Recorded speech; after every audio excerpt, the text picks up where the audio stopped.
नमस्कार। हमारी आपकी मुलाकात बिहार विहान के एक नए अंक के साथ। मैं हूं आपकी होस्ट निहारिका। स्वागत आप सभी दर्शकों का कार्यक्रम बिहार विहान में।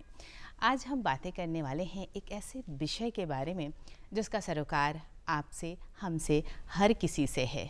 आज हम बातें करेंगे योग की। योग के बारे में अगर मैं जिक्र करूं तो ये हमारे देश भारत में प्राचीन समय से ही एक अलौकिक विधा रही है, जिसकी महत्ता को आज विश्व भर में मान्यता मिली है। हम 21 जून को मनाते हैं अंतर्राष्ट्रीय योग दिवस। सच पूछे तो योग शरीर, मन और आत्मा को एकीकृत करने का विज्ञान है। ये एक संगीत की तरह है। अगर आप देखिएगा तो यह शरीर के लय, मन की मधुरता और हमारी जो आत्मा है उसकी सहृदयता को मिला करके जीवन को एक लय में पिरोता है। बहुत ख़ास है योग हमारे जीवन को सही आकार देने में, और इस महत्वपूर्ण विषय पर आज कार्यक्रम में बातें करेंगे। इसके साथ ही एक और भी महत्वपूर्ण विषय है जिसे जानना बेहद ज़रूरी होता है और जिससे हम अपने कार्यक्रम की शुरुआत करते हैं, अनमोल वचन। वैसे कथन जो महापुरुषों ने हमें बताए हैं, उन्होंने कहे हैं अपने जीवन के अनुभव के साथ, उन्होंने ये बातें हमसे साझा की है और उन वचनों को हम साझा करते हैं अपने इस पहले सेगमेंट में। आइए नज़र डालते हैं क्या है आज का अनमोल वचन।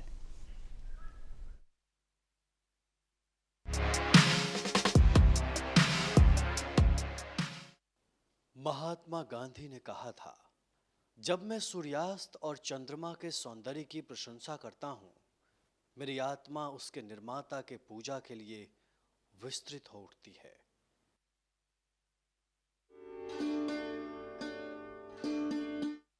शुरुआत में मैंने आपको बताया कि आज हम योग के विषय में बात करने वाले हैं और इसके लिए हमने विशेष तौर पर आमंत्रित किया है अपने कार्यक्रम में स्वामी निरंजनानंद योग केंद्र जमुई के अध्यक्ष स्वामी आत्मस्वरूपानंद सरस्वती जी को।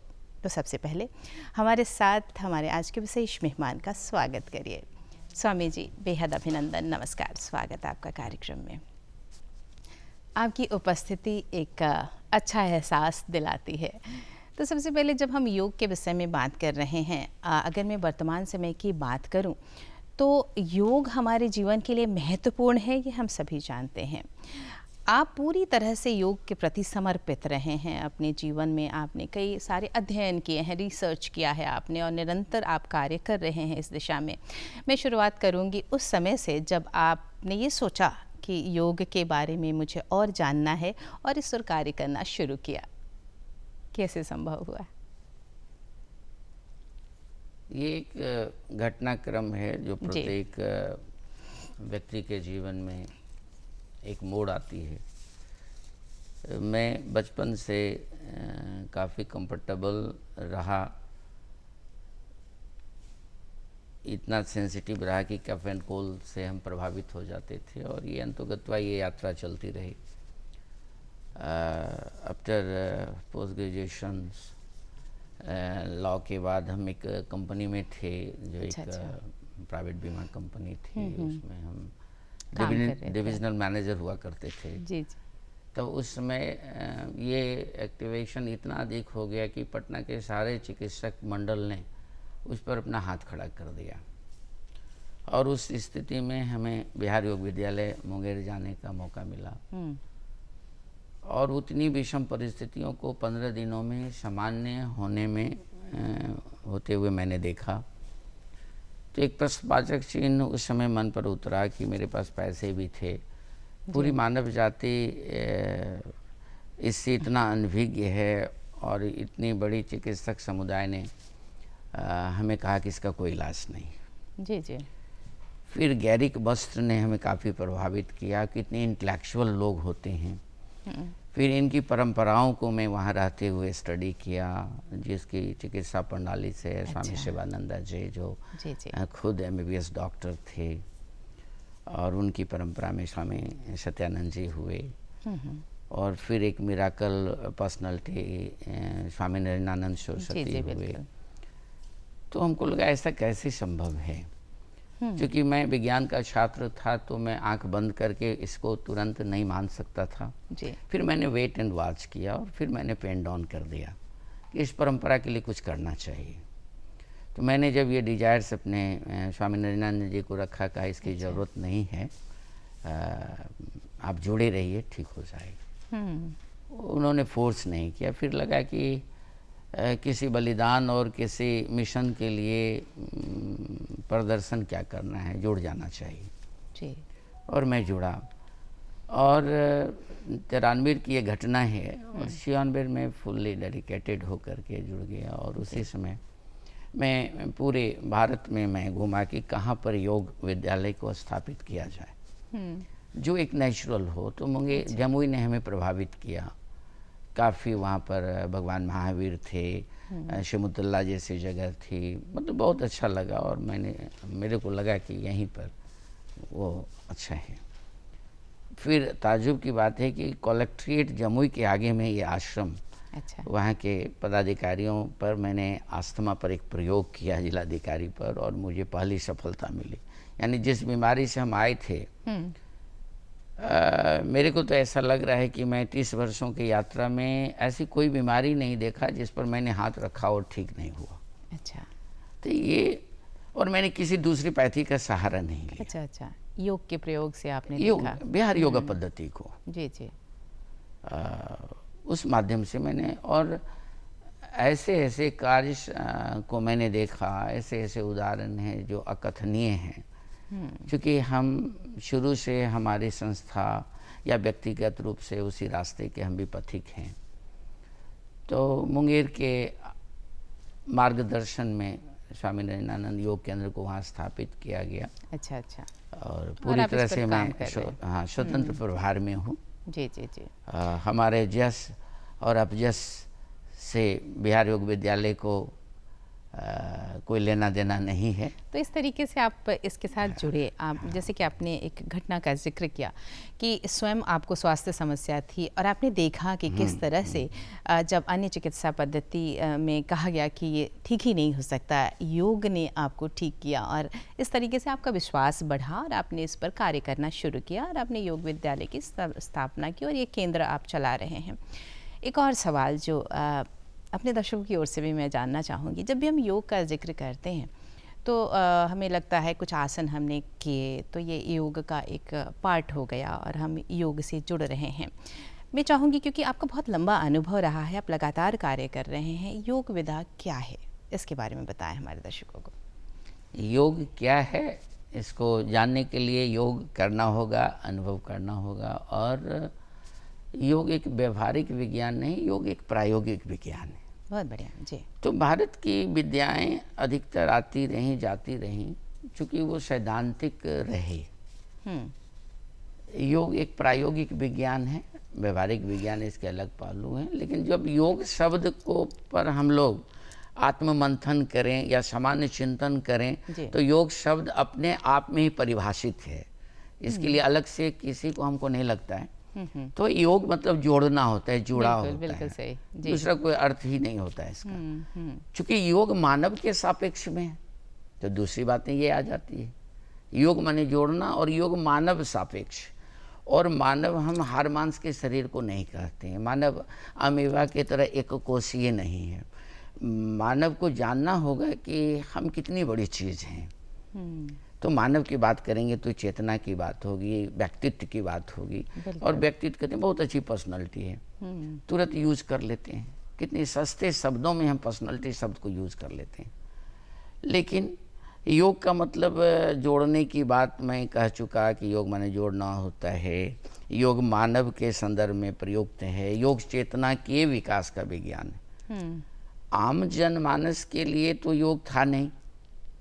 50 वर्षों में ऐसा क्या हो गया? 50 वर्ष पूर्व तो यदि लोग योग करते थे तो हमको लगता है कि उसकी माताएं किसी देवी देवता को कुछ गसता होगा कि मेरे बेटे का पिंड छूट जाए। ये स्थितियां योग की थी जी। इसको मैंने त्याग का विषय बना दिया, इसको मैंने वैराग्य का विषय बना दिया। तो इसे समझना होगा। गीता की बात करें तो कह रहे हैं योगा कर्मसु कौशलम। कहाँ वैराग्य की बात है? बिल्कुल। Perfection in action is called yoga.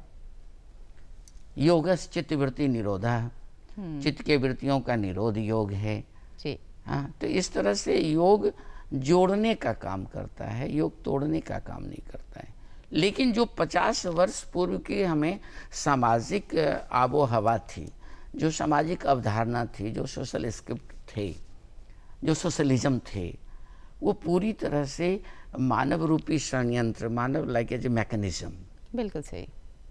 तो इसके अंदर शरीर हैं, उसके अंदर शरीर हैं, उसके अंदर शरीर हैं, उसके अंदर शरीर हैं, उसके अंदर शरीर है, शरीर के अंदर शरीर, उसके अंदर शरीर, उसके अंदर शरीर, उसके अंदर शरीर, उसमें एक प्राण है। तो इस तरह से ये जो सॉफ्टवेयर, ये जो मानव रूपी मैकेनिज्म स्वचालित था। कब था? जब हम समाज के थे, वो सामाजिक आबो हवा जीवित थी। जब मेटरलिज्म का विकास हुआ, हालांकि योग भोग में विवेक की बात करता है, योग भोग में तटस्थता की बात करता है, योग भोग से भागने की बात नहीं करता है। भगवान श्री कृष्ण ने गांडीव उठाने के लिए गीता दर्शन दिया, गांडी पटकने के लिए नहीं दिया। लेकिन भोग में विवेक बहुत जरूरी है, भोग में वैराग्य है। सही कहा। तो विवेक और वैराग्य, हमने अध्यात्म को धर्म से जोड़ करके देखा, योग को भी भगवान न करे, ईश्वर न करे कि फिर योग को लोग धर्म से जोड़ करके देखें, क्योंकि ये पूर्णतः एक विशुद्ध विज्ञान है। बिल्कुल सही कहा आपने। Man is a combination of body, mind and soul. शरीर, मन और आत्मा का समुच्चय है, एक मदर सेट है। हम एक मदर सेट हैं, इसको अलग अलग करके कैसे देख सकते हैं? तो जो प्राकृतिक परिस्थितियां थी, जो प्राकृतिक वातावरण थे, उसमें हमें ये तुक कलाम करने की जरूरत नहीं थी। Yoga is like a sweet and salt.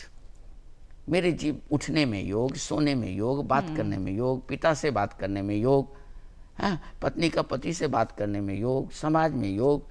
तो हर समय से ये नमक और चीनी की तरह समाज में मिला हुआ था। और योग पूरी तरह से, यदि आप पुराने ग्रंथों को देखें तो योग पूरी तरह से चेतना के विकास का विज्ञान है, चेतना को ऊर्ध्वरेता प्रदान करने का विज्ञान है। मानव कैसे भूल सकता है इस बात को? Yoga is the complete science of awareness. और अब ये अवेयरनेस कैसे होगा? तो मानव रूपी शरीर में सारे लोग, सारे मत गाते बजाते हैं, बड़े भाग मानुष तन पावा। गाने से कैसे काम चलेगा? करने से काम चलेगा। 84 लाख योनियों के बाद शरीर मिला, खूब गाते हैं। सॉल्यूशन क्या है? तो जो मेरी सुप्त शक्ति है, जो मेरी शक्ति है, वो मूलाधार चक्र में निहित है, अवस्थित है। मेरा जन्म मानव से महामानव के लिए हुआ है जी, मानव से महामानव बनने के लिए। और हम 84 लाख योनियों में जो कैरी फॉरवर्ड किए हैं संस्कार को, उसको कहते हैं आहारा, निंद्रा, भया एंड मैथुना। These are 4 characters. तो ये पाशविक प्रवृत्तियां भी कहलाती हैं, और ये मानव की मूल प्रवृत्तियां भी हैं। क्या विडंबना है! ये मानव की मूल प्रवृत्तियां भी हैं, और 84 लाख योनियों की प्रवृत्तियां। तो वो 2 फुटेड, वो 4 फुटेड है, मैं 2 फुटेड हूँ। बट मेरे सिकनेस, मेरे वीकनेस, मेरे डिजायरनेस सब कांस्टेंट हैं, एनिमल की तरह। केवल हम चेतना से सेपरेट होते हैं, बस। मनुष्य एक चेतनशील प्राणी, और इस चेतना को उपयोग करके, और बड़े भाग मानुष तन पावा केवल लोग गाते हैं भजन में। केवल मानव शरीर के स्पाइनल कॉर्ड में ये सॉफ्टवेयर को सेट किया गया है, जिसको यूज करके हम मानव से महामानव बन सकते हैं। क्योंकि मेरी जो भौगिक चेतना है वो मूलाधार में अवस्थित है। So yoga is one of the best mechanism.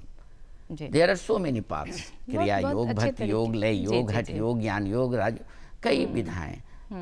योग भी उसमें से एक है, एक विधा है, एक विधा। आपने बहुत अच्छे तरीके से बताया और बहुत विस्तार से बताया कि जो मानव है उसमें चेतना है, और योग से जब हम जुड़ते हैं तो मानव के मन, शरीर और आत्मा, इन तीनों को हम एकाकार कर पाते हैं। अब यहाँ एक सवाल आपसे ये जानना चाहूँगी, क्या भूमिका है योग की इसमें? अगर मैं बात करूँ, शरीर, मन और आत्मा सबको एकीकृत करके मानव को महामानव की तरफ, जिसका आपने जिक्र किया, उस तरफ ले जाने का की जो प्रक्रिया है, उसमें किस तरीके से योग कार्य करता है?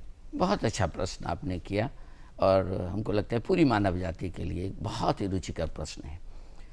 मैं संसार की कल्पना भी तभी कर सकता हूँ जब शरीर, मन और भावना का जुड़ाव होगा। बिल्कुल सही। अध्यात्म अलग चीज है। तो इन तीनों का मिलन ही स्वास्थ्य है, संसार है। इन तीनों का मिलन, और महामिलन जो है वो अध्यात्म है। यदि ये तीनों के बीच में किसी भी तरह की तफरका हो जाए तो दुनिया का कोई इंसान जो नई वातावरण, नई जीवन शैली को मैंने जन्म दिया, उसमें इन तीनों के बीच में कोऑर्डिनेशन बिगड़ना सहज है जी। हम सामान्य तरीके से इन तीनों को कोऑर्डिनेट नहीं कर सकते, क्योंकि जब ये तीनों कोऑर्डिनेट होंगे जी जी। तो ये जो दो नाक देख रहे हैं, भगवान ने ऐसे नहीं दिया, लोग को लग रहा है ऐसे दो छेद है। ये इतना महाविज्ञान है कि जिस पर विज्ञान अनंत काल तक ढूंढ सकता है। बिल्कुल। तो जो हमारी दाई नासिका है, जो बाई नासिका है, ये दो नासिका, ये दो शक्तियों का को रिप्रेजेंट करता है। अच्छा। दाई नासिका मेडिकल साइंस का सिंपैथेटिक नर्वस सिस्टम है और बाई नासिका मेडिकल साइंस का पैरासिम्पैथेटिक नर्वस सिस्टम है, और मेरे योग का ये पिंगला है और ये ईड़ा नाड़ी है। तो ये जो ईड़ा और पिंगला नाड़ी है, ये दो शक्तियाँ संसार में जब भी आप कुछ करना चाहते हैं, कोई ऐसा चीज़ आप बताइए सृष्टि में जो दो शक्तियों के बिना चल रहा हो, चाहे वो मैग्नेटिक फील्ड हो, इलेक्ट्रिक फील्ड हो, जी। कोई जनरेट करके आप ये दो शक्ति के बिना आप दिखाइए, नहीं संभव है। तो ये दो शक्तियाँ यदि आप वेद को ले आइए, आप सांख्य को ले आइए, आप तंत्र को ले आइए, तो तंत्र कहता है शिवा शक्ति, शिवा शक्ति, एंड सांख्य कहता है पुरुषा प्रकृति, वेद कहता है ब्रह्मा माया। सो ये तीनों का कॉमन यदि हम लें, दो शक्तियाँ शिवा जरूरी शक्ति, हैं। पुरुषा प्रकृति, ब्रह्मा माया, जी जी। all are positive. Shiva is positive, Brahma is positive, and Purusha is positive. On other sides, Shakti is negative, Maya is negative, Prakriti is negative. Overall, बस सुंदर denote व्याख्या। positive and negative. जी।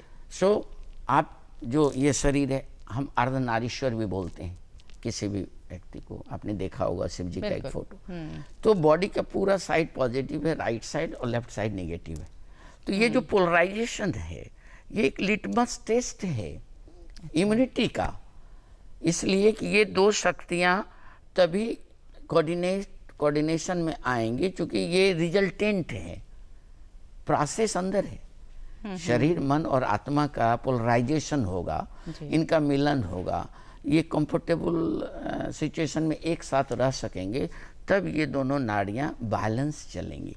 तो इनका जो संतुलन है वो स्वास्थ्य है, और इनका जो महासंतुलन है, and what is different between संतुलन और महासंतुलन, ये कभी बना कभी बिगड़ा, कभी बना कभी बिगड़ा, कभी रात में झगड़ा हुआ, कभी ये हुआ, यानी टूटते बनते रहा। तो इस तरह से संसार चलता है। और ये पूरी तरह से हट जाए, यदि किसी व्यक्ति का पिंगला 7 दिन तक राइट नोस्ट्रिल चल जाए, 3 दिन चल जाए, तो अनर्थ हो जाएगा उसके जीवन में। जब भी हम योग की बात करते हैं तो हम आसन करते हैं, हम प्राणायाम करते हैं, तो क्या भूमिका होती है इन चीज़ों की, अगर मैं बात करूं शरीर, मन और आत्मा, इनको एकीकृत करने की?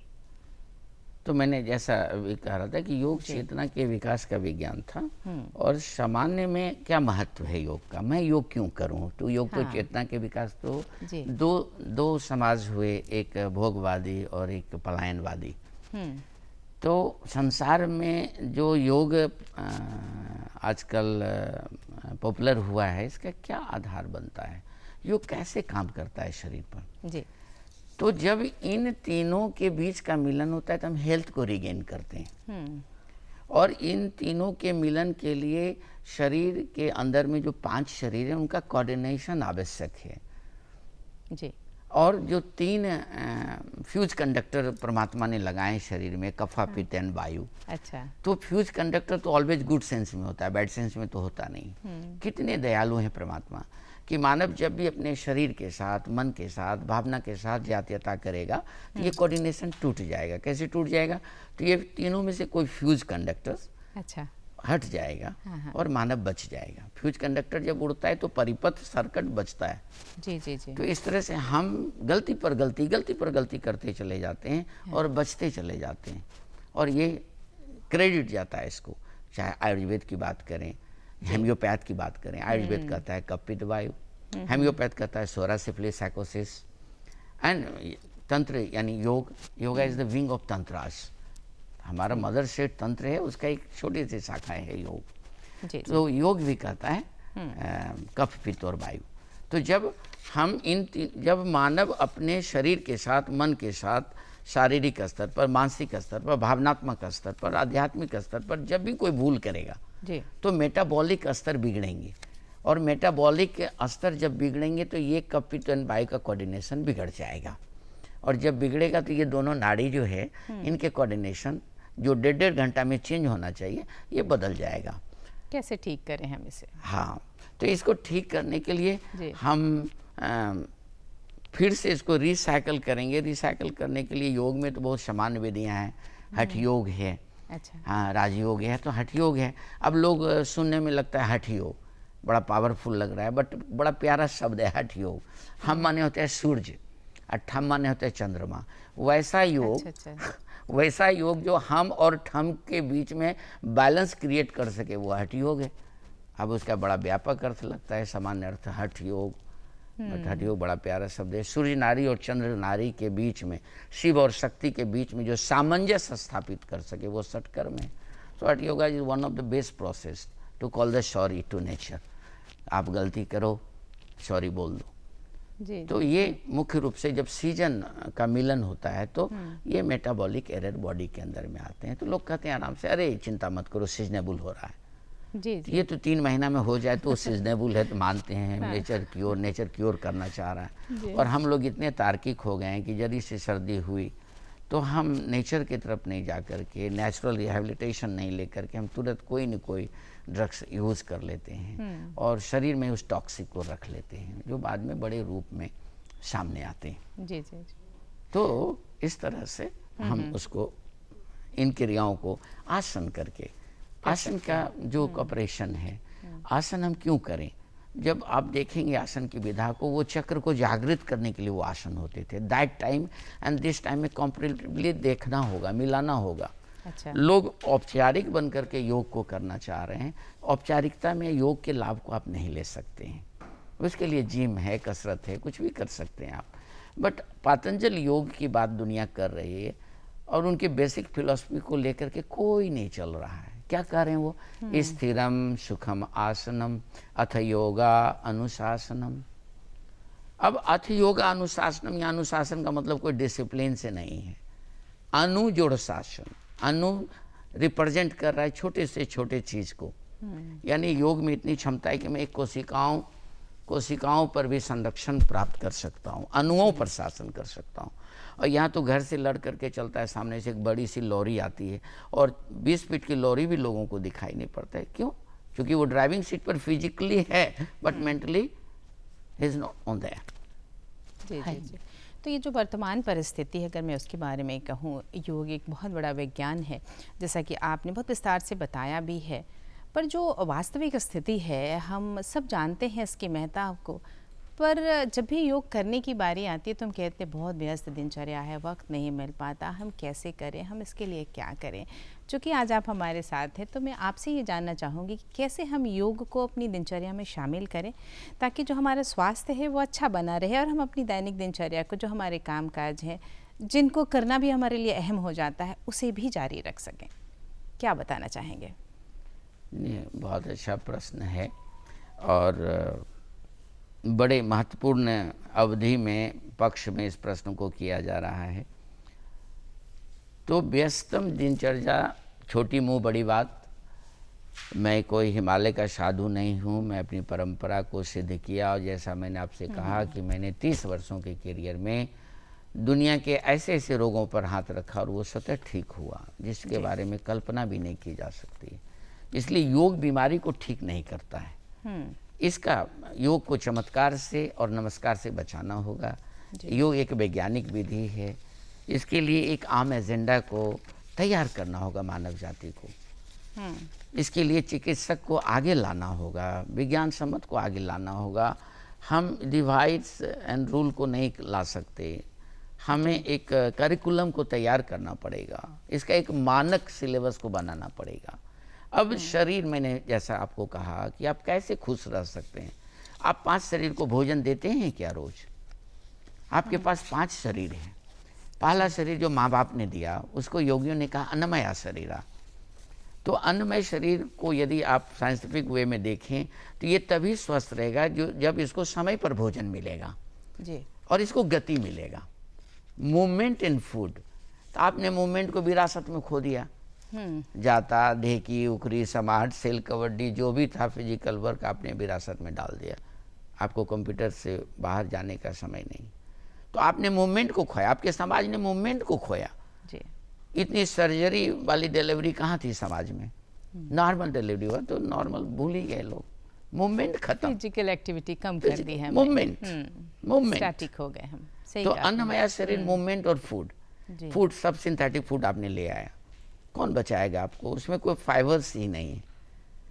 रोज प्रधानमंत्री चिल्ला रहे हैं फाइबर खाओ, फाइबर खाओ, तो इस तरह से फाइबरलेस फूड आप ले रहे हैं, तो अन्नमय की कल्पना नहीं कर सकते हैं। मूवमेंट, तो योग की बात करें हम, तो यदि योग का छोड़िए मानव से महामानव बनना, हम जिएंगे तो महामानव बनेंगे।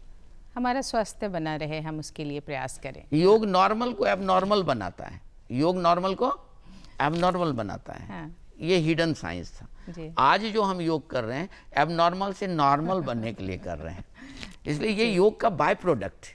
योग से बीमारी ठीक होने का मतलब, मैं अपने प्रवचन में हमेशा कहता हूँ, वक्तव्य में कहता हूँ कि हाथी से हल जुतवाना है, योग से बीमारी ठीक करना। मेरे को कभी टेढ़ा नहीं लगा। तो चलिए, अगर मैं इसी सवाल के साथ अगर आपसे ये जानना चाहूँ, कुछ ऐसी योग मुद्राएं चूँकि आज हमारे साथ हैं आप, जो हम कर सकें अपनी दिनचर्या में, हम उसे शामिल कर लें तो हमारा जो स्वास्थ्य है उस पर अच्छा असर पड़े। तो कुछ ऐसी योग क्रियाएं अगर आप बताना चाहें यहाँ इस कार्यक्रम के दौरान, तो हमारे दर्शकों के लिए बड़ा फायदा होगा। तो वही मैं कह रहा था, जैसे कि आसन से हम शरीर को बचाएंगे, क्योंकि हम भोजन को बदल नहीं सकते और समाज को पीछे नहीं ले जा सकते। So this is importance of asanas. जो एप्लीकेशंस योग के हैं वो आसन है। तो एक सिंपल आसन एज के अनुसार, क्योंकि ऋषि पातंजल कहते हैं स्थिरम सुखम आसनम, शांत और स्थिर रह के तन्मयता के साथ योग करें, हम इसे योग कहते हैं। आज आए बगाहे चौराहे, ठीक है, एक होली खेलते हैं हम, तो होली यदि 30 दिन होली खेला जाए तो होली का कितना कैसा रहेगा। तो योग महोत्सव बहुत अच्छा है। प्रधानमंत्री जी के प्रति एक कदम उद्गार, जो इतना बड़ा कदम आप लोग जो ये कर रहे हैं, इतना बड़ा, ये सब ठीक है अपने जगह पर उत्सव के रूप में। जी जी जी। लेकिन उत्सव यदि उत्सव रोज मनाया जाए, हाँ, तो आप छोटे स्तर पर भी अगर हम इसे अपने जीवन में शामिल कर लें, इसीलिए ये सवाल आपसे कर रही हूँ कि चलिए ठीक है, हमारे पास अपने काम भी हैं, पर हमें शरीर का ध्यान भी रखना है। और जो आपने कहा कि जो एक रूपता भंगित हुई है, अगर हमने उसका सामंजस्य सही नहीं रखा है तो सुधारना भी हमारा ही दायित्व है। 2 चीज़ें हैं, एक तो हम उसका प्रिवेंशन कर सकते हैं कि एक रूपता टूटे ही ना, और दूसरा अगर कहीं टूटी है तो उसे हम वापस योग के माध्यम से सही भी कर सकते।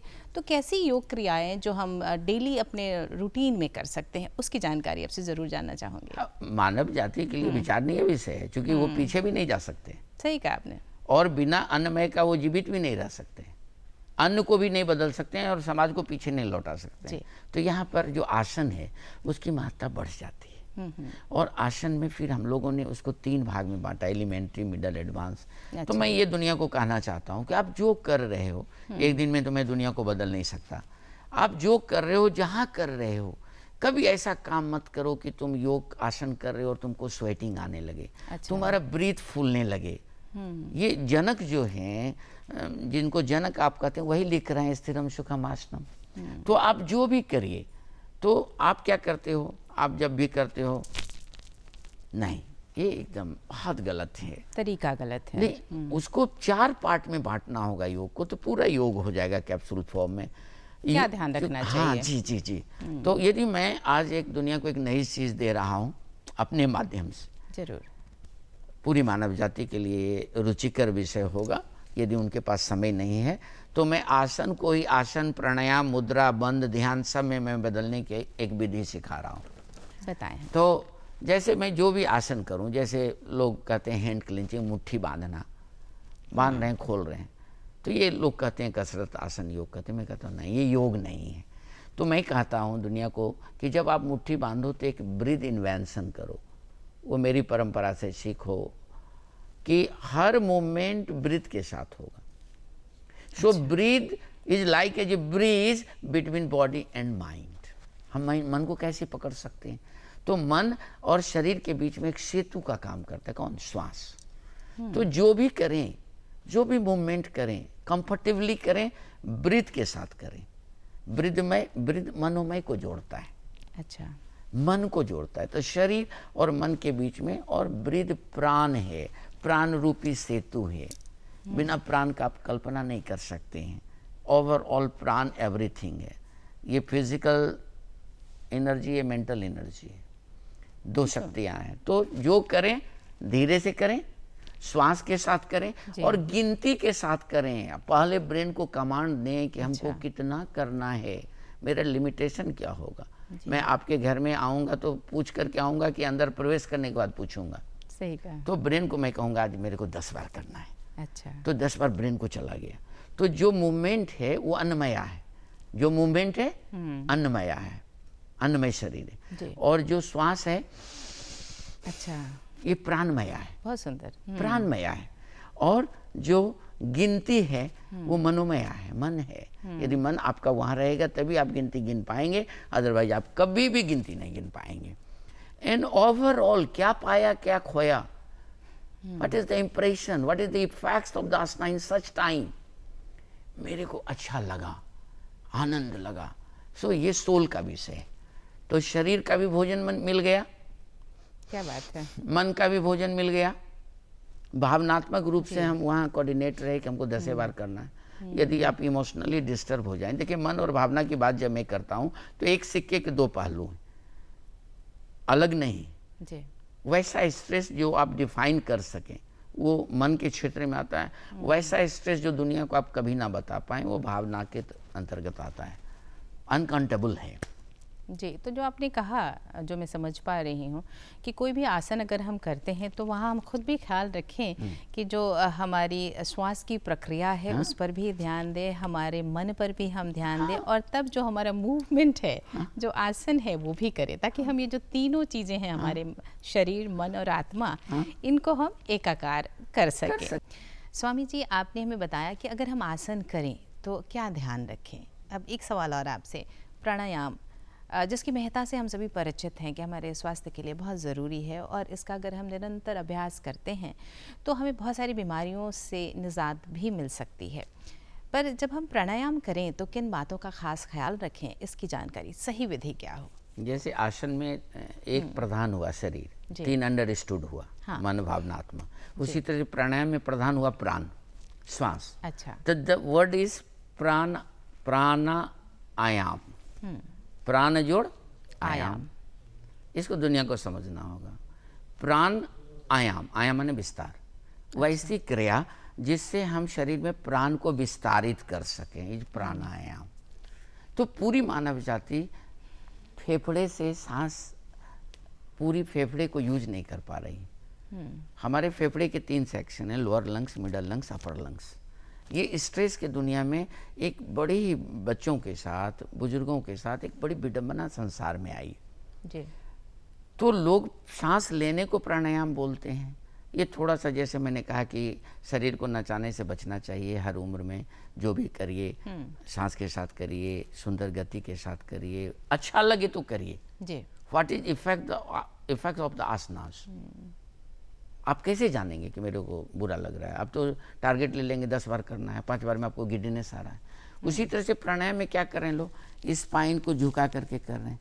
तो प्राणायाम की 3 बातों को पूरी मानव जाति को याद रखना चाहिए। प्राणायाम में spinal sections and head straight without stress होना चाहिए। अच्छा, प्राणायाम में हमेशा आंखें खुली नहीं होती हैं, बंद होती हैं। आसन हमेशा आंख खोल के करना चाहिए, क्योंकि आसन का उद्देश्य है सिंपैथेटिक नर्वस सिस्टम को एक्टिवेट करना, पिंगला को। तो हमें अलर्ट रहना है। प्राणायाम इंट्रोवर्टेड करता है, तो पैरासिम्पैथेटिक नर्वस सिस्टम को एक्टिव करना मेरा उद्देश्य है। इसलिए प्राणायाम में आंखें बंद होनी चाहिए। प्राणायाम करते समय यदि गिडीनेस लगे, अनईजी लगे, तुरंत बंद कर देना चाहिए जी।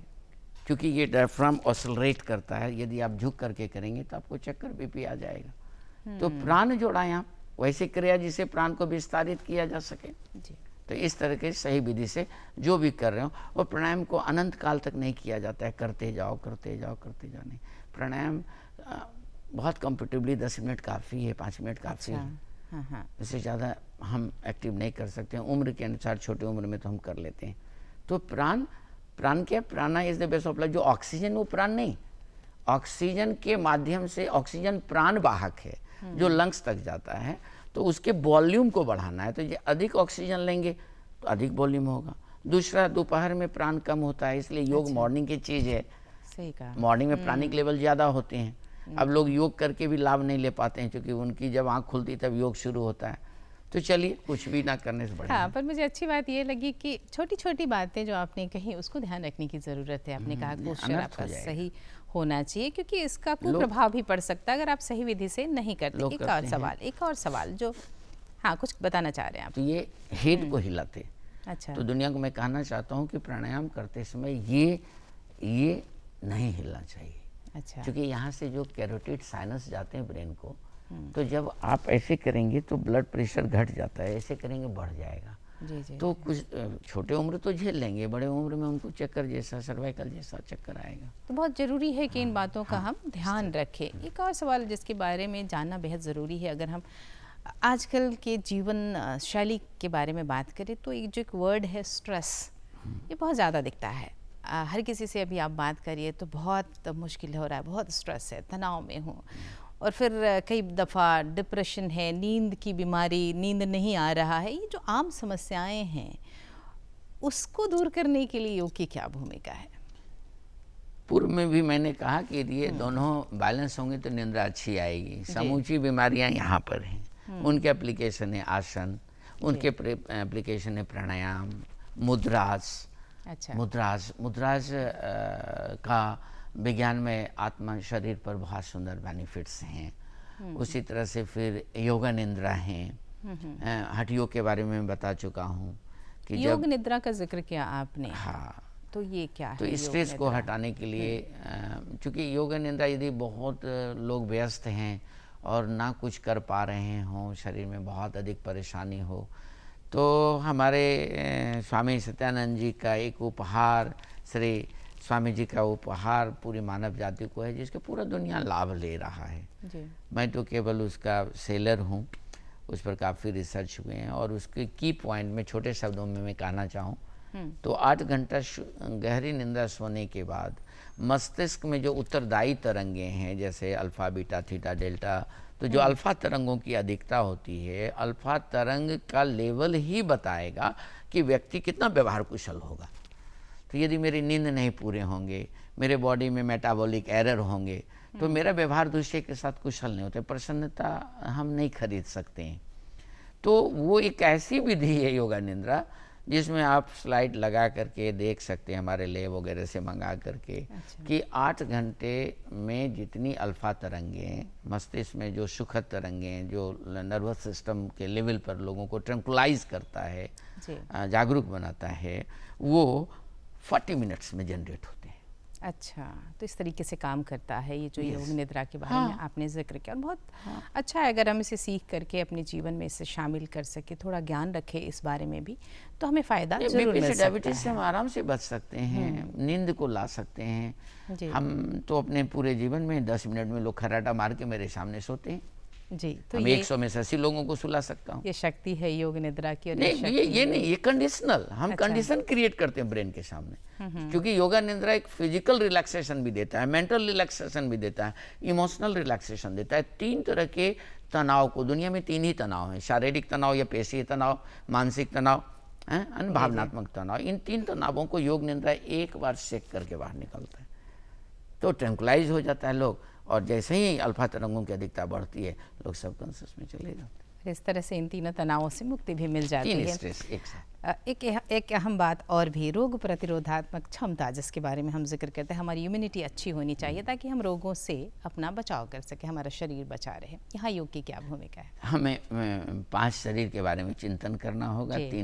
2 नाड़ियों के बारे में, 3 नाड़ियों के बारे में चिंतन करना होगा। क्योंकि ईरा पिंगला यदि 1.5 घंटे में यदि ये 45 मिनट्स में ये कॉर्टेक्स खुलेंगे, 45 मिनट्स ये कॉर्टेक्स चलेंगे, तो ये इम्यूनिटी का एक लिटमस टेस्ट है। अच्छा। मैं एक छोटा सा उदाहरण दूं, मैं अभी आपसे बात कर रहा हूं तो मैं मेंटल वर्क कर रहा हूं, जी। तो ये नहीं चल सकता है मेरा, नो एंड नेवर। एक समय में एक ही नोट चलता है, ठीक है। ये देखिए ब्लॉक है, ये सिंपैथेटिक है, मैं पैरासिम्पैथेटिक के अधीन काम कर रहा हूँ। अच्छा। यदि मैं इसको इस तरह से मैं एक शेक करूं, आप इसको देख सकते हैं, पूरे दुनिया के लिए एक लेशन है। मैं यदि जोर से इस फिंगर्स को करूं, ये क्या कौन सा वर्क हुआ? फिजिकल। जी। अच्छा, तो ये ये प्रभाव लॉक दिखता हो है। गया, क्या बात है। जी। क्योंकि ब्रेन को कमांड दिया कि मैं कुछ करना चाहता हूं, तो ये बिजली की तरह तरंगे हैं। ये नहीं हो पाता, जिसका इम्यूनिटी गड़बड़ होता है वो बदल नहीं पाते हैं उनके शरीर। और जब ये नहीं बदलेंगे, कोई भी मिस हैपनिंग किसी के साथ हो सकता है, चाहे लड़का हो, युवक हो, युवती हो, वृद्ध हो। हाँ, कोई भी बड़ी बीमारी तुरंत एंट्री ले लेगा, कोई रास्ता नहीं हमारे पास। जब हम आसन करेंगे, प्राणायाम करेंगे, रिलैक्सेशन करेंगे, सट क्रिया करेंगे, अनकपित वायु को संतुलन में रखेंगे, तो ये कल्पना करने की हमको ज़रूरत नहीं। स्वतः सनराइज से ये चेंज होते हैं। जी जी। और यही प्रतिरक्षा प्रणाली है। इसी को कोरोना काल में हम लोगों ने अपने स्तर से दुनिया को दिया है कि कुछ सॉफ्ट योग करो, प्राणायाम करो, नेति करो। तो इस तरह से आप ये दोनों नाड़ियों के बीच में एक ट्रंकुलाइजेशन, एक संतुलन, एक बैलेंस बना के रखो, यही फाइनल प्रतिरक्षा प्रणाली है। और मैंने एक रिसर्च किया, मेरे योग परिवार में पूरे कोरोना काल में एक कैजुअलिटी नहीं हुई। मैं सबको टारगेट में रखा था, पूरा योगा फैमिली को। जी। तो ईश्वर की बड़ी कृपा है कि इसमें हमें ये आशीर्वाद प्राप्त हुआ। जी जी। तो जैसा कि आपने बताया कि अगर हम योग को सही तरीके से करते हैं और उसे अपने जीवन में शामिल करते हैं, तो निस्संदेह जो हमारे शरीर की जो प्रक्रिया है वो सही तरीके से चलेगी। और जब ये यंत्र सही तरीके से काम करता है तो फिर बीमारी भला क्यों आने वाली है। तो हम ऐसे ही रोकथाम कर लेते हैं और हमें जीवन में बीमारियों का सामना ही नहीं करना पड़ता है। अगर हमने अपने यंत्र को कहीं से भी नुकसान पहुंचाया तो भरपाई हमें ही करनी है। तो इसके लिए भी हम आसनों पर काम कर सकते हैं। कोई संदेश स्वामी जी जो आज आप देना चाहें हमारे दर्शकों के लिए, कुछ खास कहना चाहेंगे? योग से जुड़ी हुई, जीवन को कैसे जिए, उन बातों से जुड़ी हुई क्या ध्यान रखें खास? आज की तिथि, जो अवसर आप लोगों ने, दूरदर्शन ने हमें दिया, जिन महापुरुष के आलोक में इस तिथि को हम सेलिब्रेट कर रहे हैं, उस व्यक्तित्व को भी हम नमन करते हैं। जी। सरकार के जिस सहयोग से हम यहाँ बैठे हैं उसको भी नमन करते हैं, जम्मू के योग परिवार को भी, और आप लोगों ने भी जो हमें सौभाग्य दिया। संदेश के रूप में स्पष्ट रूप से मैंने कह दिया कि योग को कोई चमत्कार की विद्या ना बनाएं, ये एक बिहेवियर साइंस है और पूरी मानव जाति को, बौद्धिक समाज को आगे आना चाहिए, डॉक्टरों को आगे आना चाहिए। और इसलिए आपको ताज्जुब होगा कि मेरे आश्रम में जितने पुस्तकें लिखी गई है सब स्वामी जी ने किया, बट पुस्तकों में लिखा written by doctor Dharmanand, doctor Karmanand, doctor Devanand, doctor Muktanand, in guidelines of Swami Satyananda. हाँ जी। तो इसलिए ये मैसेज के माध्यम से हम ये कहना चाहेंगे कि आप छोटा सा योग का रूटीन तैयार करें जी। आसन को कंफर्टेबली एज के अनुसार करें और प्राणायाम को व्यग्रतापूर्वक ना करें और समय निकालने की ज़रूरत आपको नहीं है। सोते सोते योग निद्रा कर लें, शवासन कर लें, उठते उठते छोटी मोटी आसनों को आप कर लें और कोई ऐसी देखा देखी में कोई ऐसा क्रिया ना कर दें जिससे कि आपको हानि का सामना करना पड़े, क्योंकि कहीं नहीं लिखा हुआ है तो अन्नमय के लिए प्रत्येक दिन जब आप सोएं तो समीक्षा करें कि अन्नमय के लिए आज मैंने क्या किया, तो आसन किया, बढ़िया किया, भोजन किया। प्राणायाम के लिए क्या क्या, सवेरे मैंने 10 कदम टहला, क्या बात। हाँ। और प्राणमय शरीर, मनोमय शरीर के लिए क्या क्या, आज मैंने एक अच्छा काज किया, अच्छी भलाई का किया, अच्छा संदेश लोगों को दिया, मैंने आज किसी से नहीं झगड़ा किया। तो मनोमय के लिए, भावनात्मक और विज्ञानमय के लिए आज मैंने अगरबत्ती जलाई, कुछ देर मेडिटेशन किया। और मेडिटेशन के लिए प्रत्येक व्यक्ति को कुछ 5 मिनट से 10 मिनट में योग कर सकता है। जी जी। तो आप जब भी बैठें सीधा बैठ जाएं, रीढ़ की हड्डी को सीधा करें, हाथों को ज्ञान या चिन्ह मुद्रा में आप धीरे से रख लें, और ये आपका प्रिपरेशन हो गया। और इस तरीके से इस सीटिंग पोस्चर में ध्यान भी कर सकते हैं। तो जो स्वामी जी आपने बहुत विस्तार से हर चीज़ को बताया और हर पक्ष को हमने आपसे जानने की कोशिश की, बहुत बहुत धन्यवाद आज वक्त निकालने के लिए, हमारे कार्यक्रम में शामिल होने के लिए। धन्यवाद आपका स्वामी जी। आज हमने बातचीत की स्वामी आत्मा स्वरूप सरस्वती जी से, और हमने योग के विभिन्न पक्षों के बारे में जानकारी देने की चेष्टा की ताकि आपका जीवन सुंदर बन सके। हमारी कोशिश कि हमारा यह कार्यक्रम आपके लिए उपयोगी बन सके, सुंदर बन सके, और इसके लिए हम इंतज़ार करते हैं आपके ख़तों का और आपके ईमेल का। तो सबसे पहले नोट करिए हमारा पता जिस पर आप हमें ख़त भेज सकते हैं, ईमेल भेज सकते हैं। हमारा पता है कार्यक्रम बिहार बिहान, निदेशक डीडी बिहार, दूरदर्शन केंद्र पटना, फ्रेजर रोड पटना 800001। हमारा ईमेल आईडी है director dd के patna@gmail.com।